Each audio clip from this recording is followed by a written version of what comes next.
wabarakatuh. Jumpa lagi dengan Bu Muji Widayati ya, dalam pembelajaran sejarah Indonesia.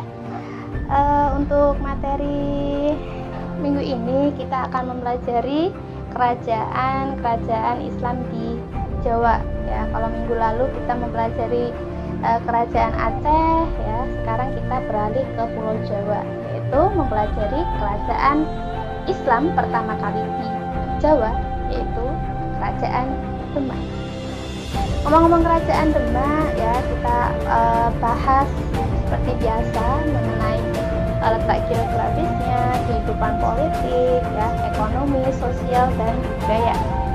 Yang pertama yaitu letak geografis kerajaan Demak. Nah, ini banget sekali kalau kalian tidak tahu Demak ya. Demak itu kan wilayah kita sendiri ya, sekolah kita itu ada di Kabupaten Demak ya. Jadi pasti kalian tahu lah ya, Masjid Agung Demak ya, yang sangat terkenal. Jadi di mana tuh letak kerajaan Demak? Kerajaan Demak itu terletak di ya, ujung utara Pulau Jawa ya, tepatnya di kota Bintoro. Itu letak geografis kerajaan Demak. Kemudian kita bahas kehidupan politik ya. Untuk raja pertamanya itu adalah Raden Patah yang mendirikan kerajaan Demak. Dia sangat bijaksana sekali dalam mengembangkan kerajaan Demak karena dapat memperluas wilayah kekuasaannya. Nah, sepeninggalnya Raden Patah kemudian digantikan Pati Unus ya. Pati Unus ini sering sekali dijuluki Pangeran Sabrang Lor ya, karena pada masanya beliau itu Pangeran Sabrang Lor ini ya berlayar ke arah utara itu berarti ke arah Malaka, karena di sana itu terdapat Portugis yang menguasai bandar-bandar Malaka. Jadi Pati Unus ya, Pangeran Sabrang Lor karena berani menyeberangi lautan ke arah utara, yaitu melawan Portugis di Malaka ya, maka Pati Unus ini dijuluki Pangeran Sabrang Lor ya. Kemudian yang ketiga yaitu kerajaan Sultan Trenggono. Nah, ini Demak mengalami puncak kejayaan itu di masa Sultan Trenggono. Tentunya ada bukti-bukti yang kuat mengapa kok Sultan Trenggono ini Demak mengalami kejayaan. Yang jelas yang pertama, Sultan Trenggono dapat memajukan perekonomian Demak. Kemudian ya, dapat memperluas wilayah kekuasaan Demak, yaitu sampai Tuban, ya, Madiun, ya, Surabaya, kemudian Pasuruan, ya, melebar ke arah barat itu ada ke Banten, Cirebon, ya. Jadi Demak ini menyebarkan ya ajaran-ajaran Islam dan menguasai beberapa wilayah di Jawa itu di masa Sultan Trenggono. Itu ya.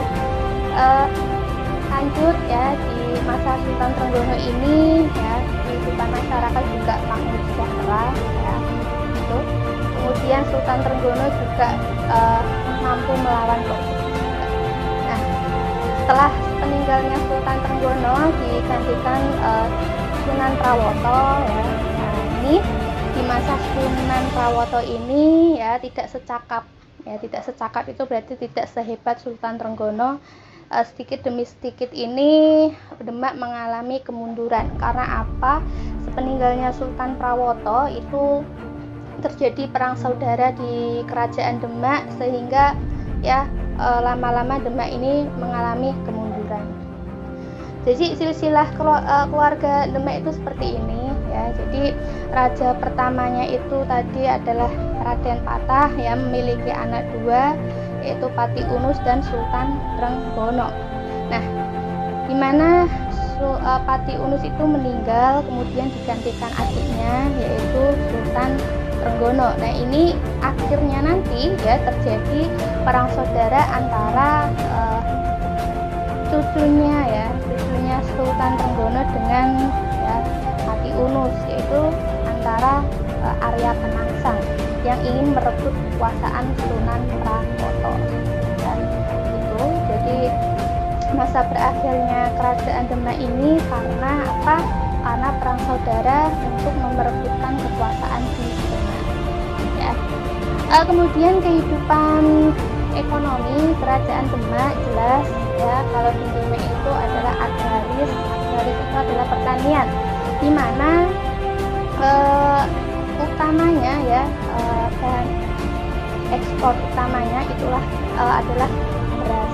Ya, jadi ketika itu Demak sebagai lumbungnya beras mengirim beras-beras ke luar wilayah Jawa juga itu ya.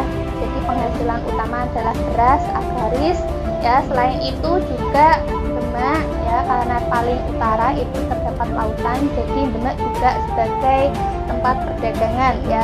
Di saat itu Bandar Malaka ya, bandar-bandar di Malaka itu jatuh ke tangan Portugis, sehingga kapal-kapal asing itu mulai beralih ya berdagang ke bagian utara, yaitu wilayah itu kehidupan ekonominya.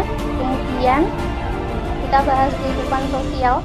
Dalam kehidupan sosial jelas ya, rakyat Demak itu menjalankan kehidupan sehari-hari berdasarkan syariat Islam ya. Akan tetapi dalam menjalankan syariat Islam, orang-orang Jawa itu tidak bisa meninggalkan tradisi-tradisi kuno ya, gitu ya.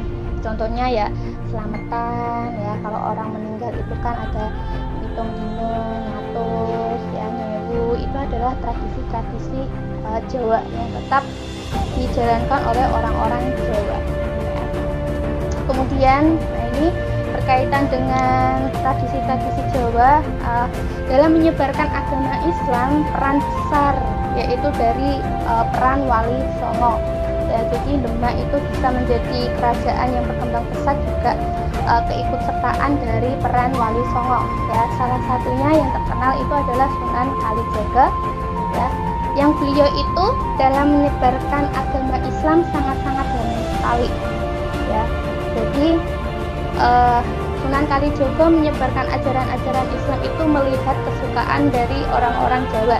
Ketika itu orang-orang Jawa itu sangat senang dengan pertunjukan wayang ya. Kalian ingat ya, wayang itu kan asli budaya dari Nusantara, asli dari orang Indonesia.